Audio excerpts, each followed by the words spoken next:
नमस्कार, आदाब, सत श्री अकाल, जय भीम, जय जवान। मैं अभिषेक कुमार स्वागत करता हूं आप सभी का आपके अपने परिवार सिलेक्शन वाला पे। दोस्तों, एक बहुत बड़ी अपडेट निकल कर आई है जिसके लिए मैं इतनी रात को आपके लिए आया हूं।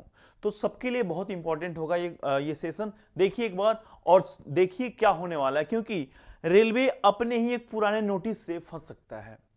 क्या आईटीआई लागू होगा? कोर्ट ने रेलवे को नोटिस भेजा। आप सबने देखा है, सुबह से न्यूज चल रही थी, मैंने ही बताया था कि कल जो भी रेलवे ने नोटिफिकेशन जारी किया था उसे वेबसाइट से हटा दिया गया था।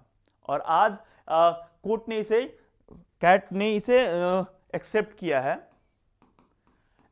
है और रेलवे को नोटिस भेज दिया है कि आप इस पर जवाब दीजिए।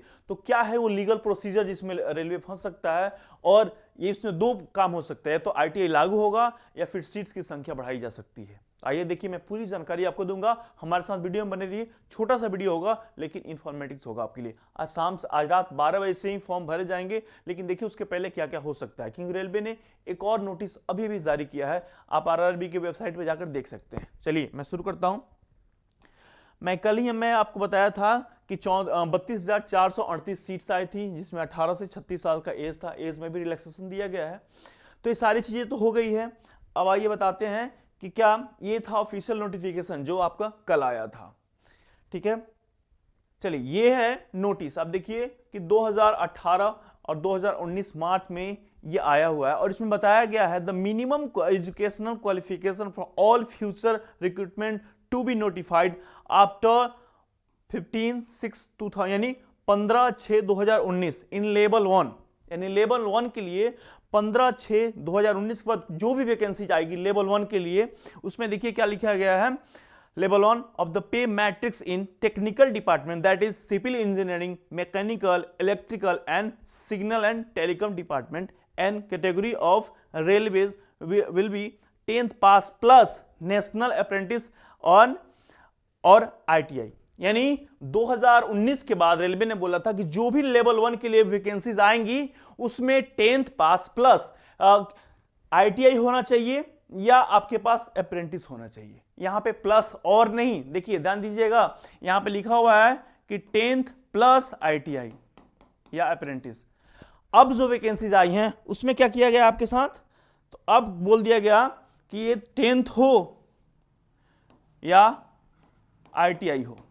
यानी अब आपका आईटीआई कंपलसरी हटा दिया गया। यहां दिया गया था कि 10th पास प्लस आईटीआई हो तो आप इसको भर सकते हैं या अप्रेंटिस हो। अब इसी को लेकर रेलवे फंस गया है।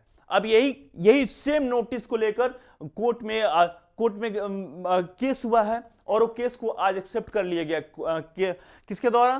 तो कैट, जिसको बोलते हैं, जो भी गवर्नमेंट बॉडी पे आप केस करोगे, जो भी लीगल प्रोसीजर होगा वो यहां पे जाता है, और ये एक्सेप्ट किया है इसी को देखते हुए कि आपने पहले बोला था ये चीज, और ये बोलने के बाद ही बच्चे आईटीआई किए हैं।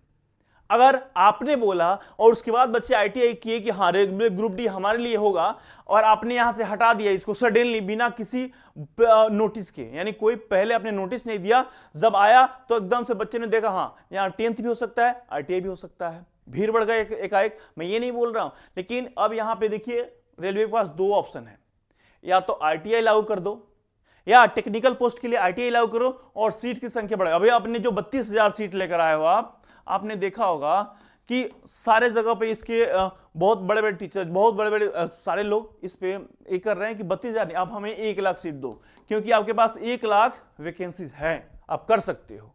तो आपने 32,000 क्यों दिया? अगर 1 लाख सीट है आपके पास तो आप 32,000 क्यों लेकर आ रहे हो? आप 1 लाख लेकर आओ, और उसमें जो टेक्निकल पोस्ट है उसमें आईटीआई लेकर आओ, और 10th वाले जो बच्चे हैं उनको नॉन टेक्निकल में डालो। क्योंकि आपने यहां पे क्लियरली बोला हुआ है कि civil engineering, mechanical, electrical and signal and telecom department में क्या होगा, तो 10th प्लस नेशनल अप्रेंटिस या अप्रेंटिस जो रेलवे ही कराता है, या आईटीआई होगा। वही कैंडिडेट इसको फॉर्म को भर सकते हैं या इनको हम लेंगे। लेकिन आपने सडनली इसको हटा दिया।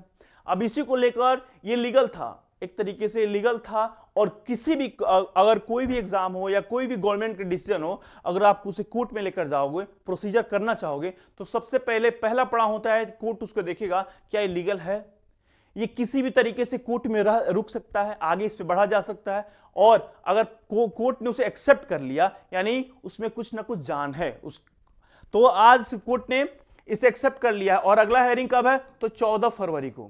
तो कुछ भी हो सकता है, कुछ भी हो सकता है, मैं यही बोल रहा हूं कि कुछ भी हो सकता है, रेलवे यहां पे फंस सकता है। तो आईटी वाले बच्चों के लिए एक खुशखबरी आ सकती है, यही न्यूज़ था और मैं आपके लिए लेकर आया था। अगर आपको ये जानकारी अच्छी लगी, लाइक कीजिए, चैनल को सब्सक्राइब कीजिए, अपने दोस्तों में शेयर कीजिए और इसे शेयर कीजिए ताकि हम ज़्यादा से ज़्यादा आगे उठा सके अपनी बातों को। तो हम मिलेंगे आपसे अगले वीडियो में, तब तक के लिए जय हिंद दोस्तों।